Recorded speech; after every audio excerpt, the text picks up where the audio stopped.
The top 100 comic runs of all time. This is a list produced by Comic Book Resources, and it's published every 4 years. And this was the first time I encountered this list, and I thought it would be worthwhile to spend some time going over this list. And, the new year is a perfect time to examine lists like these. Let's jump right in and take a look at these top 100 comic book runs of all time. I'm not going to go over every single item on the list because, for one reason, a lot of these I haven't read, or I've only read a few issues here and there. I'm just going to kind of note a few of the entries that kind of, caught my eye. Oh wait, the first one is going to be Dave Sim and Gerard's Cerebus. Now, I used to be a big Cerebus collector, and I had most of the run for a long time, but I'm going to say, after issue 100, these are really hard to read. Readability to me is a pretty big factor when it comes to a good comic book. So I want to say like the earlier issues 1 to 100, certainly are good, or I enjoyed them. But after that, very hard to read. The next two I want to kind of point out are number 97 and number 92, which is Will Eisner's The Spirit and Carl Barks's Ducks comics. And this is kind of interesting because these are the only two runs that predate the Silver Age of comic books. I feel like Carl Barks's Duck comic books, like specifically Uncle Scrooge, they're essentially timeless, and they can be enjoyed by all age groups. And it's nice to see that these are there as well. Will Eisner's Spirit certainly had a broad audience, and they are also very good strips, like comic strips. I look at number 88, Alan Moore and Kevin O'Neill's League of Extraordinary Gentlemen, and to me, this was a fantastic series. Now, to qualify for this list, the run has to be at least 9 issues and has to be driven by at least one creator in that run. And most often it's more than one. It's usually 2. It's the writer and the penciler. But this one kind of breaks the rules because limited series are kind of excluded. So like Watchmen is not included in this, Squadron Supreme, other like notable limited series are excluded.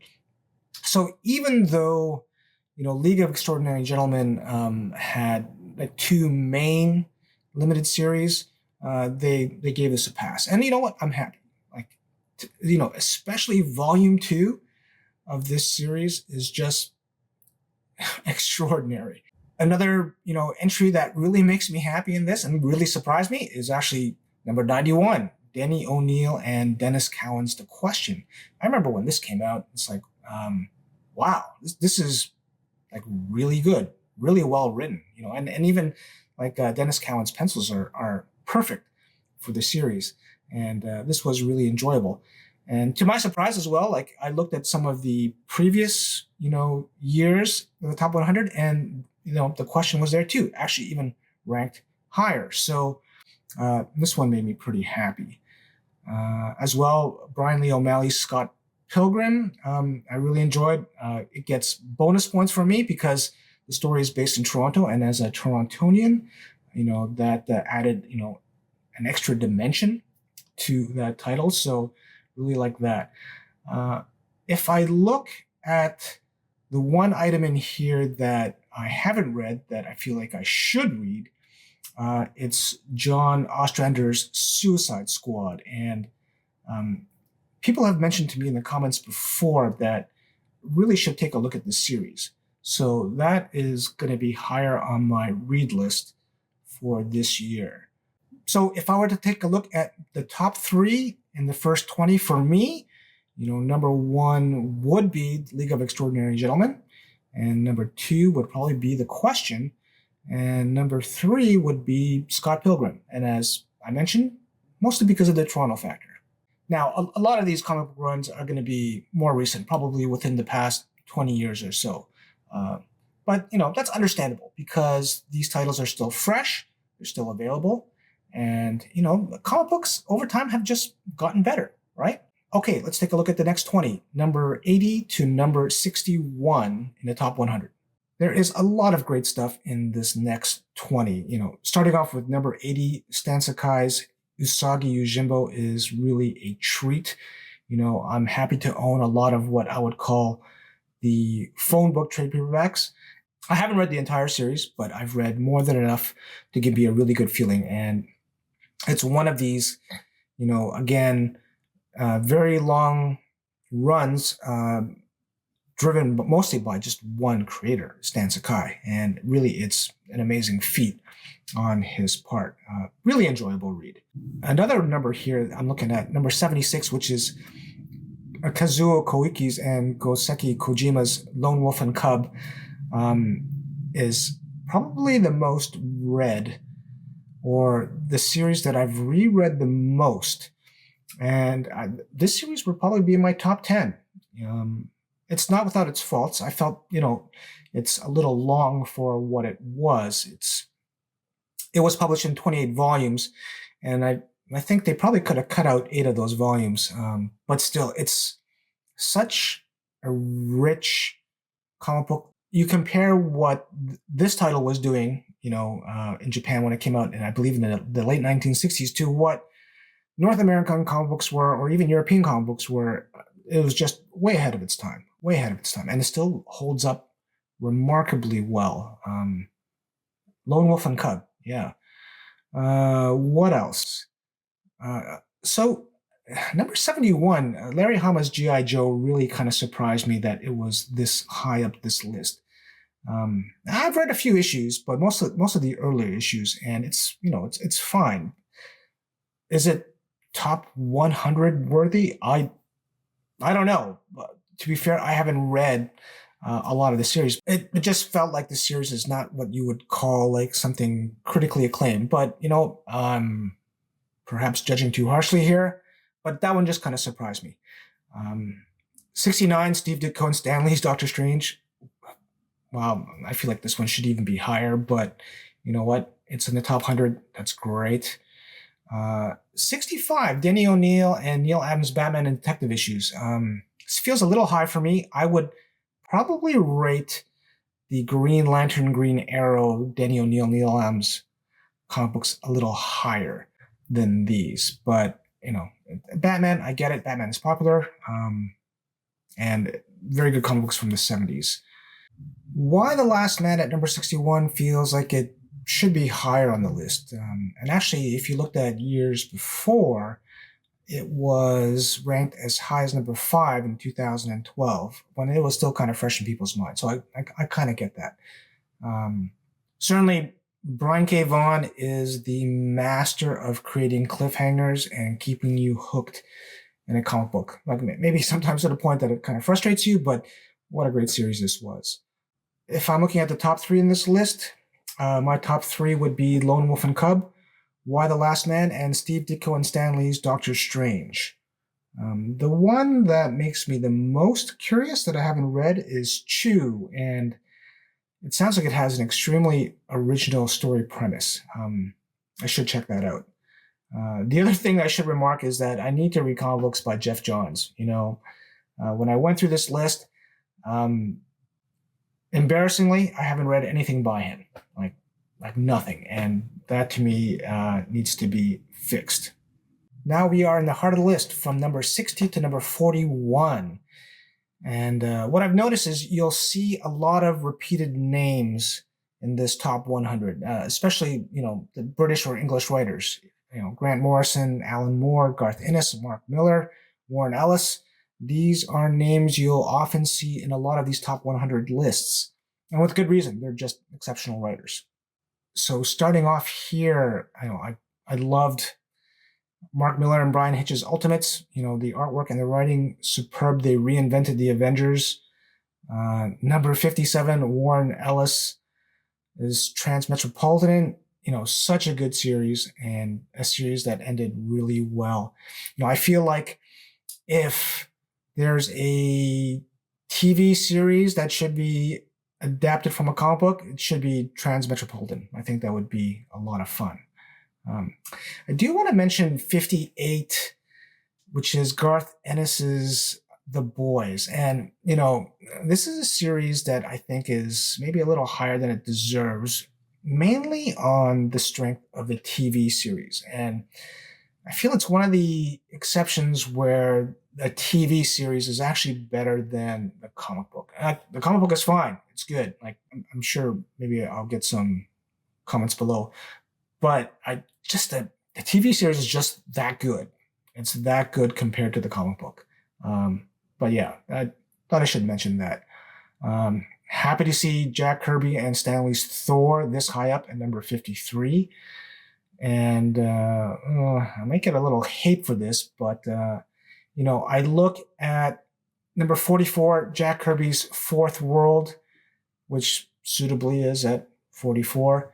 And I understand the originality and kind of the brilliance of Jack Kirby's creation here, but these titles, they are not easy to read. And I've really tried, but every time I try to start, I either get confused or I fall asleep. Like, you know, I understand the importance of his Fourth World stuff, but it's always been a difficult read for me. I don't know if I'd put it as high as 44, but I can see why it's there. I'm jumping around here a little bit. I also really liked Garth Ennis's Punisher. Welcome back, Frank. Indeed. I look at number 50 and number 51, which is The Walking Dead, which I also feel maybe should be higher on this list. And I just remember reading Walking Dead for the first time and how shocking and uncomfortable it made me feel. Like the level of violence and gore was something. Now, you can say with number 50, with Garth Ennis's Punisher, sure, there was a lot of violence and gore, but it's different when you have, gangsters getting mauled by bears versus characters that have been developed that just get bumped off all the time, which is really jarring and uncomfortable. But I understand, like, the brilliance of the series Walking Dead, but at the same time, it was at times a very uncomfortable read. My one favorite part, I just remember, is like around issue 50 when, Rick goes on this monologue and says that, we are the Walking Dead. And even if the series finished there, it would have been perfect. But, hey, it had a very good run. Looking at my top 3 in this top 20, it would be Transmetropolitan, the Ultimates, because I really like that, and the Punisher. The one series that in here that really piques my curiosity would be The Unbeatable Squirrel Girl, which is at 54, and I have no knowledge of this series, and I'm just curious. So, yeah, there you go. What I like about these lists is that, they generate discussion, debate. There's going to be some disagreements, some agreements as well, too. But as well, lists like these can give you kind of exposure, or how would I say, insight as to maybe some books or runs that you may not have known that maybe you should explore. Okay, looking at the next 20, which is numbers 40 to number 21. And, we are really getting to some exceptional comic books here. The first one I want to note is number 34, which is Fables, and which had an incredible run. And to me, when I read this was just a very original, well thought out series and very creative. And one particular issue called The Last Castle, which is like a one-shot issue, I must have read that a dozen times just because it was such a good story. Man, what a good series. What a good series. Like Peter David's Incredible Hulk run, I've read a number of issues, but I didn't realize his run was that long. That's something.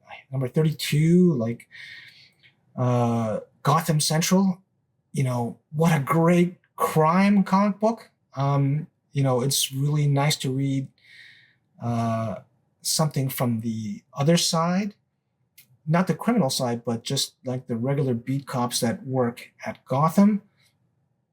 Number 30 made me really happy, Jim Starlin's Warlock. I didn't expect it to be this high on this list. And, I own so many versions of this series. It's kind of crazy, but a brilliant, mind-breaking storyline, and yeah, makes me really happy that it's this high up. Uh, other stuff like Jeff Smith's Bone, John Byrne's Fantastic Four, and two Bendis books near the top of this list, which is Daredevil, and then Ultimate Spider-Man, which I think is just a brilliant run and a lot of fun. I look at number 22, which is Fiona Staples and Brian K. Vaughan's Saga, and I bet this would be higher if they published this series more regularly. And I mentioned before how, Vaughn is so good at creating these cliffhangers at the end of each issue. Oh, maddening with this series. But again, like brilliantly drawn and written. So my top three in this bunch, it would be Warlock, Ultimate Spider-Man, and Fables. The one series that I haven't read that I'm curious about, which surprised me, is Hitman. And, I remember reading the first couple issues and thinking it was just nothing special, but I'm curious about reading more of that run. The top 20, this is like the peak comic book runs, and you really can't go wrong with any of this stuff. Or can you? Let's find out. Number 20, Astro City, fantastic. Absolutely fantastic. It has a nice superhero comic book feel to it. So many good stories in this run, Astro City. Doom Patrol, fantastic, strange, weird, but fantastic. Number 18, Invincible, which surprises me. It's this high up, but I get it, especially with the popularity of the animated series. But it was good to see that this title was in the top 100 even before the animated series was released. And I've recently read like the first, 40 issues or so. And yeah, it's intense at times, but a really fun read. And if you want fun, number 17, Justice League International, absolutely. And this one also surprised me. Number 16, which is Warren Ellis and John Cassidy's Planetary. And, it's sad to hear that John Cassidy passed away this year because his artwork is just amazing. But I didn't expect to see this high. And it's a series that I can't recommend highly enough. Number 15 embarrasses me because it's Keith Giffen and Paul Levitt's Legion of Superheroes. Yes, I haven't read it. Number 14, Starman. I went in with high expectations. I've read the first two trades and they're good. I probably need to give that another try. Jonathan Hickman is another name that appears that I just haven't read very much of. So, here we go again with more recent modern stuff, his FF as well as Jeff Johns' Green Lantern, and Grant Morrison's Batman, which also I have not read very much of. Now the top 10, X-Men, sure. This is the post-Cockrum run. Number 9, which is, Wolfman and Perez's Teen Titans. Really happy to see that in the top 10. Number 8, Walt Simonson's Thor. Fabulous. Number 7, like Grant Morrison's and everyone's JLA. Again, really good. Number 6, Jack Kirby and Stanley's FF. I did a video on the 102 issues that I reread this year. Well, I read in continuity for the first time last year. And, oh man, it's a lot of fun.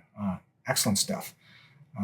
And, if I look at this top 5, they could be in any order. Like they're really that exceptional. And I believe these 5 really haven't changed very much in the past 20 years. You have Neil Gaiman Sandman, Alan Moore Swamp Thing, Stan Lee and Steve Ditko's Spider-Man, Frank Miller's Daredevil, and of course, Chris Claremont and John Byrne's X-Men. And that doesn't surprise me at all. Like, to me, number 1 is kind of a no-brainer with regards to comic book fans' nostalgia and, even just thinking about how popular that run still is with readers, with collectors, with everyone. And that really does not surprise me. But if I look here, um, what I really need to read is Keith Giffen and Paul Levitz's Legion of Superheroes first, because a lot of people have kind of yelled at me about this. So I need to read that, as well as any of like Hickman's and Jeff Johns stuff. I need to take a look at. So I highly suggest that you take a look at this list that's available on Comic Book Resources. And they do a deeper dive on each one of these entries. And it's a really good list to choose from. If you haven't read any of these, certainly take some time to pick up some trades, read them digitally, whatever, because these are classic runs that people should read. I want to mention a couple series that probably weren't mentioning. One is V for Vendetta, and they say that they excluded any miniseries, but I felt like because it was serialized in Warrior and never completed, but then completed afterwards in the 12-issue series, it should be considered, and I would put that in my top 10 without a doubt. V for Vendetta. Other stuff, personally for me, I loved Jim Starlin's Dreadstar, and I don't think it appeared in any of the other top 100 lists. I understand, there are some criticisms about that series, but it's just a series I really loved.